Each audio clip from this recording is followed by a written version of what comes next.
사무엘상 30장 16절에서 31절까지의 말씀입니다. 우리는 지난 시간에 사무엘상 30장 전반부를 통해서 다윗과 그의 사람들이 시글락의 잿더미 앞에서 모든 것을 잃고 절망했던 순간을 살펴보았습니다. 그러나 절망의 끝에서 다윗은 하나님을 힘입어 용기를 얻었고 하나님의 뜻을 묻고 응답을 받았습니다. 그리고 하나님께서는 우연처럼 보이는 애굽 소년과의 만남을 통해서 그들의 회복의 여정을 시작하게 하셨습니다. 오늘 본문은 아말렉 족속으로부터 모든 것을 되찾고 승리하는 장면과 그 이후의 일을 기록합니다. 다윗과 400명은 하나님의 도우심과 인도하심을 따라서 아말렉을 진멸하고 모든 것을 되찾았습니다. 심지어 아말렉의 양떼와 소떼까지 빼앗아서 이는 다윗의 전리품이다 라고 외쳤습니다. 이것은 문자 그대로 피땀을 흘려서 얻은 성과였습니다. 400명은 목숨을 걸고 싸워서 이 모든 것을 획득한 것입니다. 그러나 이 회복의 배경에는 인간적인 노력뿐만이 아니라 시글락의 절망 속에서 다윗이 하나님을 힘입고 용기를 얻은 일, 즉 하나님의 뜻을 물었고 우연처럼 보이는 만남을 통해서 결정적인 정보를 얻게 된 하나님의 은혜와 섭리가 있었습니다. 이 모든 승리는 전적으로 하나님의 역사였던 것입니다. 그런데 승리하고 돌아오는 길에 부솔 시내에서 남았던 200명을 만났을 때 400명의 병사 중에 일부가 성경은 그들을 악한 자와 불량배들이라고 표현을 하고 있는데 그들이 전리품을 나누는 문제로 시비를 걸게 됩니다. 이것은 명백히 공로 중심의 생각에서 비롯된 마음이었습니다. 우리가 싸웠기 때문에 우리가 전리품을 가져야 한다. 너희는 싸우지 않았기 때문에 그 자격이 없다라는 논리입니다. 자신의 노력과 공로만이 인정을 받아야 한다는 이기적인 마음은 공동체를 분열시키는 가장 강력한 독소입니다. 이것은 영적인 삶에서도 마찬가지로 나타납니다. 내가 더 기도했기 때문에, 내가 더 봉사했기 때문에, 내가 더 헌신했기 때문에 라고 생각하는 나의 공로에 초점을 맞추는 순간 하나님의 은혜는 퇴색되어 버리고 다른 지체들과의 관계는 깨어지기 시작합니다. 진정한 은혜는 혼자 독점하는 전리품이 될 수 없습니다. 그것은 하나님의 선물이기 때문입니다. 다행히 다윗은 이 공로 중심의 분열적인 생각을 단호하게 제지합니다. 다윗의 결정은 하나님의 은혜의 원리를 분명하게 보여주고 있습니다. 다윗은 나의 형제들아 여호와께서 우리를 보호하시고 우리를 치러 온 군대를 우리 손에 넘기셨은즉 그가 우리에게 주신 것을 너희에게 이러지 못하리라 라고 말합니다. 다윗은 분명히 하고 있는 것이죠. 이 승리와 전리품은 너희의 힘으로 얻은 것이 아니라 여호와께서 우리를 보호하시고 우리에게 주신 것이라고 자신의 입장을 분명하게 밝히고 있습니다. 승리의 근원을 하나님께 돌림으로써 다윗은 전리품의 분배의 기준을 인간적인 공로가 아니라 하나님의 은혜에 두고 있습니다. 그리고 다윗은 놀라운 결정을 내립니다. 목숨을 걸고 최전선에서 싸운 400명이나 지쳐서 후방에서 남았던 200명이나 똑같은 몫을 받는 것입니다. 얼핏 보면 불공평해 보이는 이 결정은 인간적인 공로의 계산을 넘어서는 하나님의 공의와 은혜를 반영하는 결정입니다.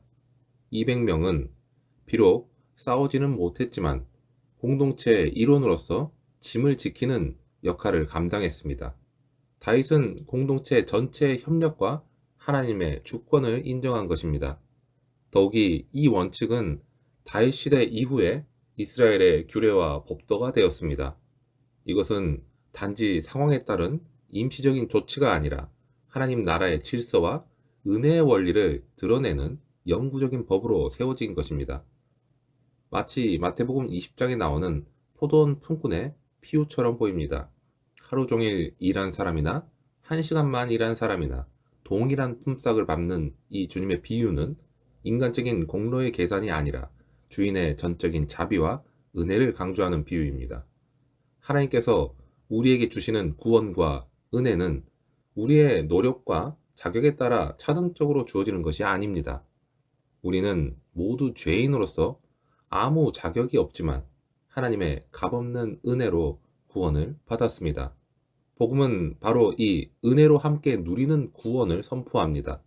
우리가 받은 구원과 모든 영적인 축복은 하나님의 은혜입니다. 그리고 이 은혜는 나 혼자 자랑하거나 독점할 수 있는 것이 아니라 함께 지체로 되어 있는 모든 성도가 동일하게 누리고 감사해야 할 것입니다. 은혜는 나눌수록 그 가치가 퇴색되는 것이 아니라 공동체 안에서 함께 경험하게 될 때 비로소 그 풍성함이 드러나고 커지는 것입니다. 다윗은 전리품을 공동체 내부에서만 나눈 것이 아니었습니다. 시글락으로 돌아온 후에 다윗은 전리품의 일부를 자신의 공동체뿐만이 아니라 유다의 여러 장로들과 성읍에까지 나누어 보냈습니다. 오늘 본문은 다윗이 전리품을 보낸 구체적인 성읍들을 열거하고 있습니다. 이것은 단순히 다윗이 정치적인 외교의 행위를 했다는 것을 의미하는 것이 아닙니다. 다윗은 하나님의 은혜로 얻은 이 놀라운 회복과 축복을 더 넓은 공동체와 공유하고자 했던 것입니다. 다윗은 자신이 속한 지파, 유다의 다른 성읍들과 이 기쁨과 축복을 나누며 연대감을 강화하면서 그들 또한 하나님의 역사에 간접적으로나마 참여하게 했습니다. 이것은 받은 은혜를 자신의 울타리 안에 가두지 않고 외부로 확장하고 연결하려고 하는 아름다운 공동체 의식의 실천이라고 할 수 있습니다. 다윗의 이러한 확장된 공동체 의식은 장차 예수 그리스도 안에서 이루어질 참된 교회의 아름다운 모형과 같습니다. 교회는 그리스도의 몸으로서 지체된 모든 성도가 은혜 안에서 하나가 되는 공동체입니다. 그리고 교회는 자신만 구원을 누리는 것에서 만족하지 않고 받은 은혜를 주변과 나누며 복음을 전파하는 것으로 은혜를 더욱 풍성하게 합니다. 이러한 다윗의 공동체 의식과 은혜를 나누는 원리는 예수 그리스도 안에서 그 절정을 이룹니다. 그리스도께서는 십자가와 부활을 통해 사망을 이기시고 죄와 사탄의 권세를 멸하신 영원한 승리를 이루셨습니다. 이것이야말로 인류가 얻을 수 있는 가장 위대한 영적인 성과이자 전리품입니다. 그런데 그리스도께서는 이 자신의 승리를 혼자 누리지 않으셨습니다. 주님은 이 놀라운 구원의 승리와 거기에서 비롯된 영광과 축복을 믿는 자들과 나누시기를 원하셨습니다. 예수님은 겟세마네 동산에서 기도하시며 아버지께 이렇게 말씀하셨습니다. 요한복음 17장 22절입니다. 내게 주신 영광을 내가 그들에게 주었사오니 이는 우리가 하나 된 것 같이 그들도 하나 되게 하려 함이니이다. 주님은 우리가 주님이 얻으신 영광과 축복을 함께 누리게 하시려고 십자가를 지셨습니다. 예수님의 십자가의 승리는 자격이 있는 소수만이 누리는 전리품이 아니라 죄인된 우리 모두와 함께 나누기 위해 예비하신 하나님의 은혜입니다. 우리는 아무런 공로가 없지만 예수 그리스도를 믿음으로 말미암아 주님의 승리에 참여하고 주님의 의로움을 덧입으며 하나님의 자녀가 되는 축복을 누리게 되었습니다. 그러므로 그리스도 안에서 은혜를 받은 우리 또한 받은 복과 축복을 우리의 자격이나 공로나 상대방의 조건으로 가르지 않아야 합니다. 그리고 하나님께서 주신 은혜를 알고 기꺼이 함께 나누는 공동체가 되어야 하는 것입니다. 교회는 서로의 약함을 판단하고 공로를 따지는 것이 아닙니다.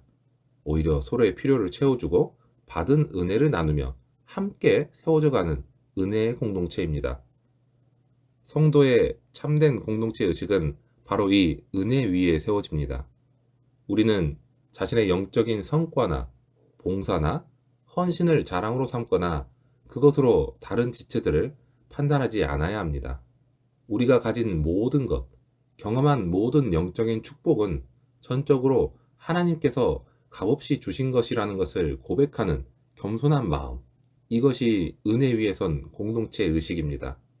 오늘날 교회와 가정과 심지어 선교와 사역의 현장에서도 성령 하나님께서 주신 은사를 사람의 공로로 여기거나 누가 더 많이 기여했는지를 따지며 은혜를 나누려고 할 때 그 안에서 분열과 다툼이 생기는 것을 볼 수 있습니다. 그러나 우리가 받은 모든 것이 하나님의 은혜라는 것을 우리가 진심으로 고백하고 그 은혜를 조건 없이 나눌 때 우리는 그리스도의 사랑이 넘치는 이 복음의 향기를 풍기는 공동체가 될 수 있습니다. 다윗이 하나님의 은혜로 얻은 전리품을 기꺼이 나눔으로써 공동체를 하나로 세우고 더 넓은 영역까지 축복을 확장시켰듯이 우리도 받은 은혜를 나눌 때 하나님 나라의 가치를 실현하게 됩니다. 은혜는 우리 안에 머물러 있을 때에는 오히려 메마르지만 나를 넘어서 다른 사람들에게 흘러갈 때 비로소 생명력을 얻고 확장되어 갑니다. 사랑하는 여러분, 은혜는 나눌수록 복음이 됩니다. 우리가 받은 구원과 축복을 우리의 삶과 공동체 속에서 기꺼이 나누고 흘려보낼 때 세상은 우리를 통해 살아계신 하나님의 은혜를 보고 복음의 능력을 경험하게 될 것입니다. 받은 은혜를 나누는 아름다운 공동체를 함께 만들어가는 우리 모두가 되기를 주님의 이름으로 축원합니다.